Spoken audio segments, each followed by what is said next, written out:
माँ की जादुई सोने की चिड़िया। बहुत साल पहले की बात है। कृति नाम की एक लड़की अपने पापा और अपनी सौतेली माँ के साथ अहमदाबाद में रहती थी। कृति अपनी नई मम्मी से ज्यादा बातचीत नहीं करती थी।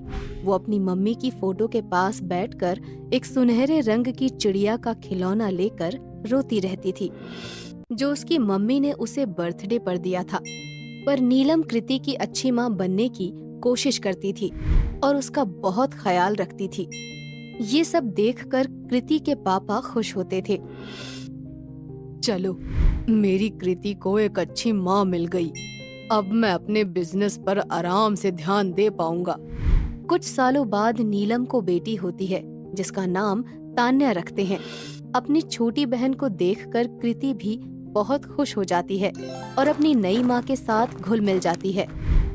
कृति के पापा भी अपने काम में बिजी हो जाते हैं। ऐसे ही कृति अपनी सुनहरी चिड़िया से खेल रही होती है। ए कृति, बहुत हो गया तेरा खेलना। जा जाकर मेरी बेटी का दूध गर्म कर दे। मैंने आज नौकर को छुट्टी दे दी है। पर माँ, मुझे तो कुछ आता ही नहीं है। तो जाकर सीखो। आज के बाद कोई नौकर नहीं आएगा। सारा काम तुझे ही करना है, समझी? अपनी माँ का बदला हुआ बर्ताव देखकर वो हैरान हो जाती है और उसे कुछ समझ नहीं आ रहा था। पापा के सामने तो मम्मी मेरे साथ बहुत अच्छी थी, अब ऐसे क्यों कर रही है? और नौकरों को तो पापा ने ही हटाया था, तो ये अपने आप से कह रही है। पापा को अभी कॉल करके बताती हूँ। कृति अपने पापा को कॉल करके बता ही रही होती है, उधर से नीलम आकर फोन छीन लेती है और खुद बात करके फोन काट देती है।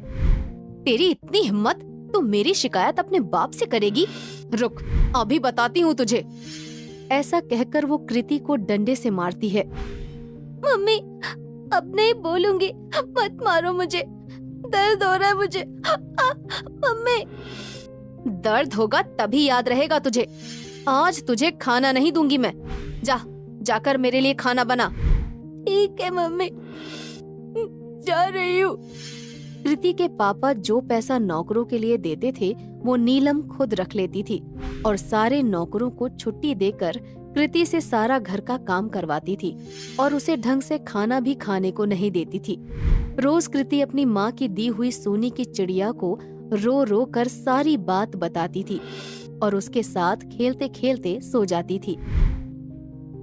डर के मारे अपने पापा को वो कुछ भी नहीं बताती थी।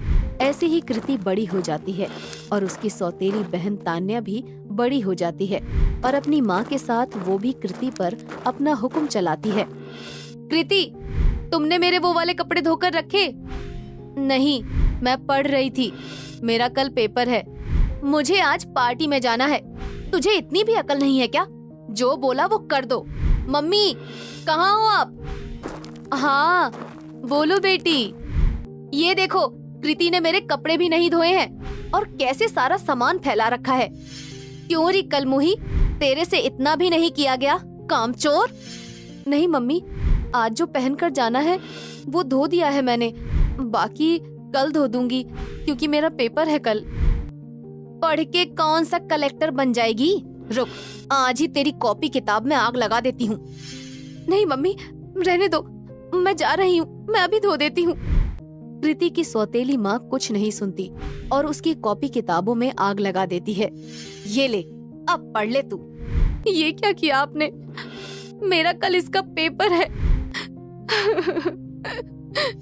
तो क्या हुआ, एक बार फेल हो जाना।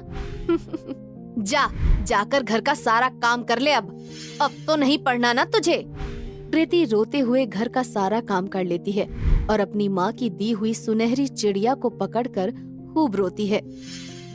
मैं कल क्या करूँगी, तुम ही बताओ। मेरे पास ना कॉपी है, ना किताब है और ना ही पैसे हैं कहीं जाने को। सब कुछ माँ ने जला दिया।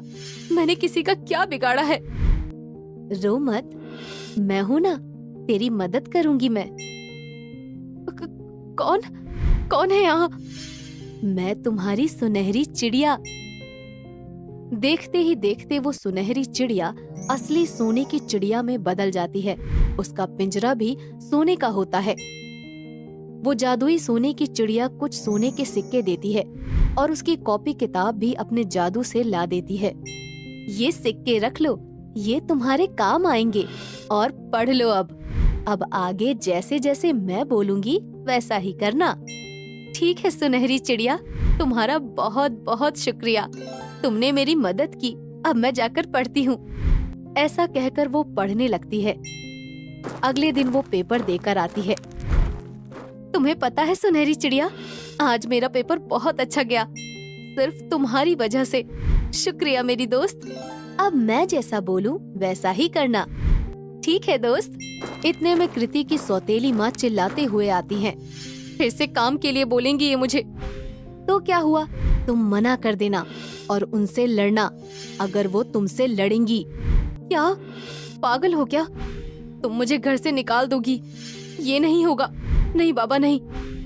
जैसा कह रही हूँ वैसा करो और अपनी दोस्त पर विश्वास रखो। अच्छा ठीक है। एक काम चोर, यहाँ क्या बैठी है?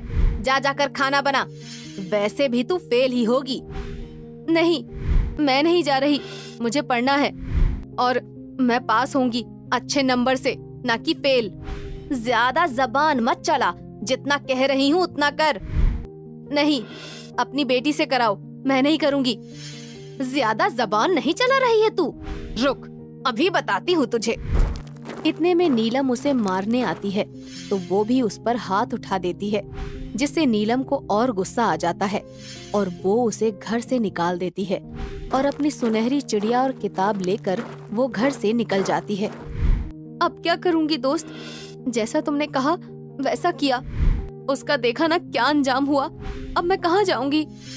रोना बंद करो और तुम्हारे घर में जो खाना बनाते थे ना, जिन्हें तुम काका बोलती थी, उनके घर जाओ और उनको सारी बात बताओ।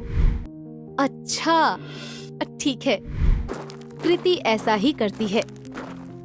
अरे बेटी तुम, अरे तो तुम उसी समय आ जाती। चलो कोई बात नहीं, अब तुम मेरे पास ही रहना। कृति काका के पास ही रहती है और सोने की जादुई चिड़िया रोज उन्हें ढेर सारे सोने के सिक्के देती थी, जिसे बेचकर कृति जो पैसे लेकर आती उससे अपनी पढ़ाई करती थी और बाकी से काका का घर सही करवाती है, उनके लिए व्यापार खोलती है और खुशी खुशी काका के साथ रहने लगती है और अच्छे से पढ़कर कुछ सालों में एक अच्छी कंपनी में काम करने लगती है। और जब भी पैसों की जरूरत पड़ती तो सोने की जादुई चिड़िया उसे सोने के सिक्के दे देती थी। कुछ दिनों में उसके पापा भी विदेश से वापस आ जाते हैं तो वो अपने पापा को सारी बात बता देती है, जिससे उसकी सौतेली माँ और बेटी को छोड़कर उसके पापा उसके साथ रहने लगते हैं।